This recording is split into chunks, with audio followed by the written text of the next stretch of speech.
Fáilte arás go Chóiré Theas, tar éis seall a chathamh is sóil agus gheongdú, bhí sé an am etailt go hoileán JEJU.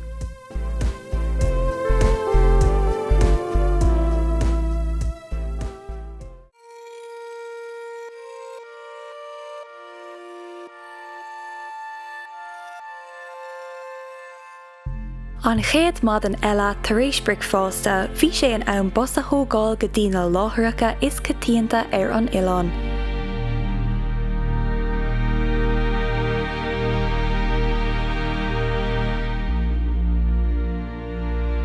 Díobh gach éine agus fáilte go oileán JEJU i Chóiré Theas. In nuamh tá mé anseo ag láthair an áireachta domhanda agus seo é taobh thiúdom. Is sa slíomh é tá ag teacht amach as an bharige. Tá sé go híbing ar fád is féidir leis siúlód a thógáil agus mar sin de ann agus an tanam déananig mé íhil leis tá brónar im na daoine ó Chóiré. Seo sang il chulbang ceapan an tanam atá ar tá sé fíorheachar chun an fógraíocht a álam anseo sa Chóiré ach déananig mé íchil ach ar édos tá mé chun siúlód a thógáil níos tarlumm.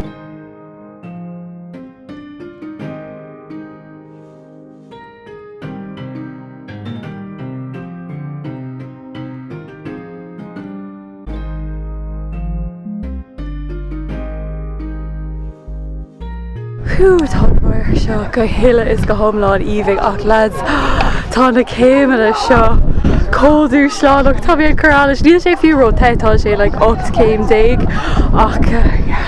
buchas le dia tá an gcuig séide nómh tuis go bhfuil sé dúsláánach agus cóganóthach an mártatá ann madan dé mártach fóstá sé gróthach so bíon daoine i gcónaí an seo i JEJU mar seo an áit ina dagan na trasóirí ó Chóiré é fé go dtí an áit seo agus cíam céim fá tá sé códafriúil de gach áit eile i Chóiré. Dúirlumm go bhfuil JEJU cosúil le éire agus níl sé sin feicithe go leor gom go fóil agus tóga leis an méid glas atá ann agus na ferrimeacha agus mar sin de chudig mé an go capal ar an slí inionad bó agus cuaire capal a bhíon an seo ach tá ferrimeacha agus mar sin an seo comá. Bháil am léonnta seach san áirgainis. Beidh sé sin á dhéanamh go níos daoine leúnmh dé ach ar dúscáid mé dul síos.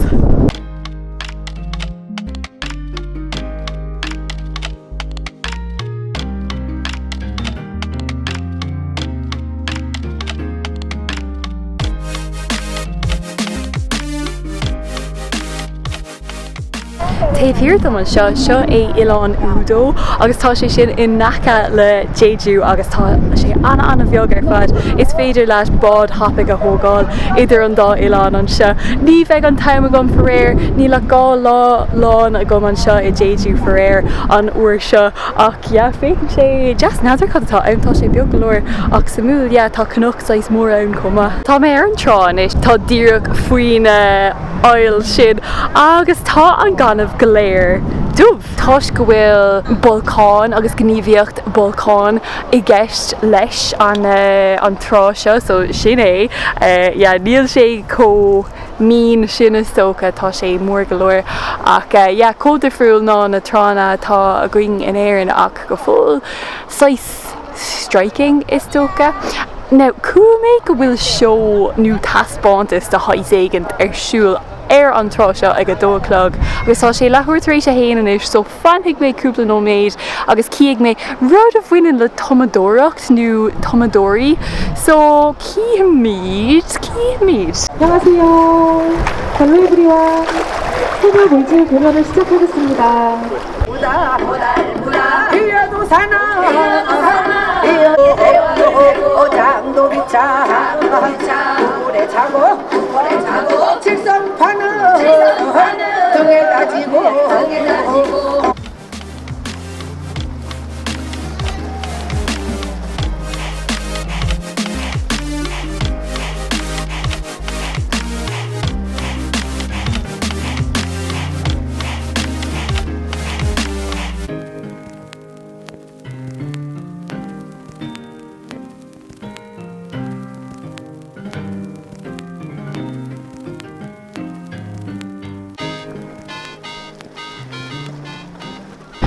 Bhí sin actually cool. Dús fios ag smíanamh, okay, tá míad go léir ag fécinn ar na maná seo agus tá siad ag chula floch ag dul seach sa is go fuair, woo, you know, dhéanamh é an tamar fad an éireann,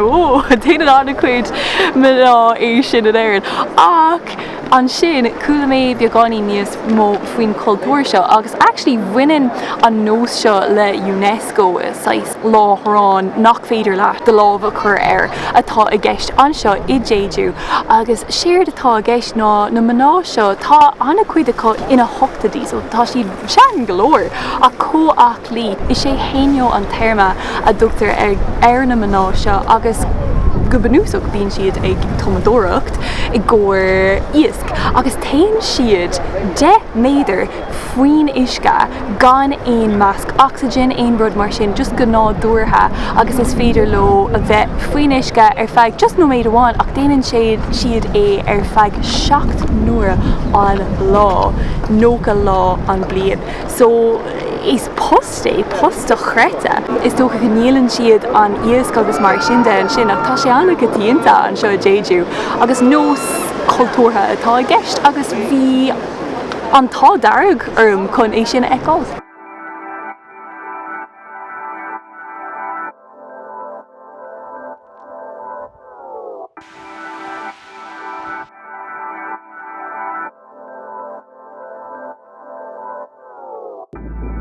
Chach mé an cuid eile den lá ag siúil agus ag snámh sular il mé arás go cathair JEJU a ríist den ihe chun mo rinnéir a dhéanamh ag an mrú na hóige. An chéad lá eile cé go raibh sé fuair agus báisteach thug mé bosta tro eile chun níos mó nádúir a eicáil ar an oileán seo. 현지 선전일대입니다.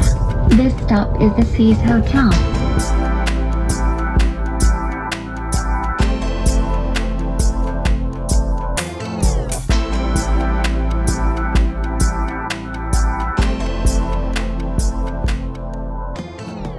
Well, tá nuacht a gom lads bhris mé má camera ceapam tá sé i ríis faoi láthair agus tháirla sé is amadán mé bhí sé gom ar carrig agus mé ag donna seach san áige agus ceapas go raibh sé sábháilte agus ní raibh éon uisce timpeall na háite agus nuair chuaigh mé seach san uisce hit sé agus ar an gcáineamh bhí anna chuid uisce ann agus cas mé timpeall chunig mé ar an gcáineamh dúirt mé beidir go sé ceart go leor ri mé ann ar aonos agus ní raibh sé ag obair in éachar bhí anna chuid uisce sa gcáineamh so chuir mé a rí sé mar dúirt mé agus cí míad a cúpla lá ach faoi láthair tá go hána gom níl sé comá sin níl an microfón a gom ach déananig sé an jab a gcóir is just naúnmh débeag sé gomar mar níl an brú séidir gom chun camera nua áil faoi láthair níl sé gom. Inmh tá mé ag tuairt cuairte ar dúsang geology tá mé ag butrálaí sin tá brónar sin chuna sé éann sé as béla ar aonos agus tá an áit seo anna cosú leis an Giant's Causeway tá na 6 carrig sin ón bolcán ann tá siad dumh agus fécinn siad cosú le colúm anna himú chun eicáil le tír eile níl sé commór ná an Giant's Causeway caiigh mé rá déanann tú 6 circle agus an sin tá tú créicna agus tá sé dumh le daoine plódathe is dóiglumm go dagan anna cuid corréig an seo comma so tá sé códifriúil lo féin agus dom féin níl JEJU difriúil fécinn sé just cosú le éire nó pórtna eile san Eorp ach tá sé go mag tá na fir seo i ngacáit an seo i JEJU nadidir cén fá tá JEJU có samúil dom féin mar tá anna cuid nádúr an seo agus fécinn sé go híoming ar fad ach níl sé có fiáin nádúrtha sin. Tás go bhfuil is tóga áisina in gach agus níl mé gorán faoi sin tá sin go húntaach tá an tumpar puiblií an ceann is fearr go bhacha mé. Is féidir leat bus a thógáil go éon áit so fuair mé bus eile an seo ar madan ó cathair JEJU agus bhí sé uair cléig uair go leith nuair agus an sin tá mé ag an taobheile den Oileán tá mé sa deisceart faoi láthair agus tá cosáin in gacáit tá siad cumad tá go más ó níl brúscar timpeall na háite nuaon rud mar sin ach níl ag an críleir den rud níl éon áit fiáin just má tá fánairt like haik cearta dhéanamh ní ach a mise go persanta éon rud mar sin go fóil ach ag an am céine níl mé gur an faoin na háisina tá siad go háil ag tá caféna ngacha like an sin tá bíalann café óstáil anna galánta anseo cuma nuair bhí mar ag tomáta seach sa counter seo bhí an bus ag dul timpeall go dtí na hóstáin galánta ar fad agus bhíos ag smíanamh má tá tú ag fannacht in óstáin cúig réalt cosú leis an ceann seo an bhfuil tú ag tógáil an bus? Neadidir ach bhí sé gur dóir just annach é friúil ná sa bhaile.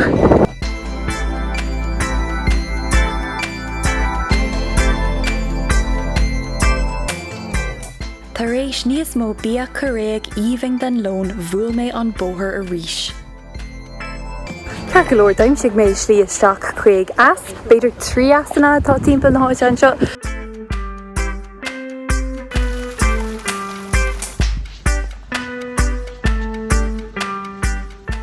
Ar an slí go dtí an as connig mé palás dachúil eile.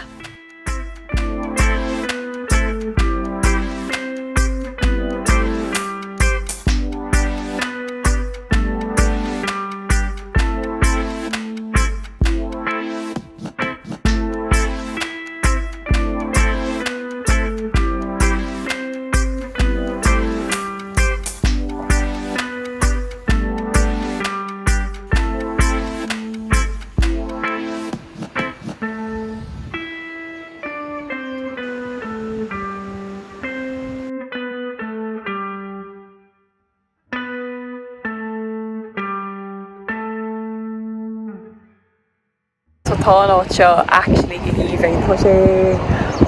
fíorheas chun bheith a muas an nádúir mar seo tá is fiú é dul chuig an as seo agus tá an dúrthaid seo an comma agus taon tú tá sé mór go leor ar an taobh eile neadidir chu atá ar an taobh eile beidir as eile ciúis. Bhí 3 as sa ceantar seo. An ceann is deisean mothúram ná an as seo leis an uisce geal guram. Tar éis siúlód anna híocánach dil mé ar ais go dtí an cathair ar an mus a ríis.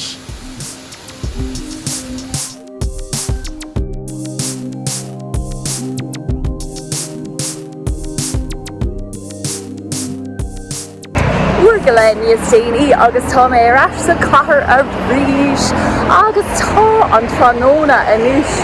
gá hálaigh ar fad anis agus gá lá go le